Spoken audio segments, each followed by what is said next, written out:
Welcome. In front of me is a REALME Pad Mini, and today I'll show you how you can enable your power saving mode on this tablet.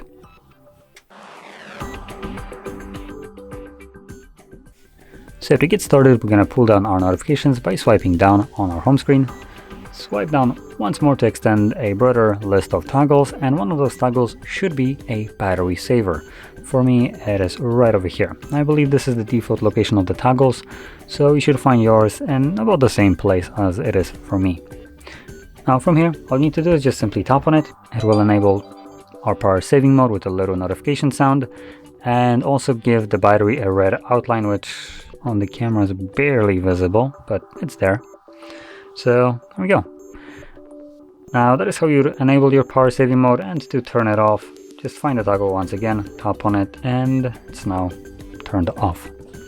And with that being said, if you found this video helpful, don't forget to hit like, subscribe, and thanks for watching.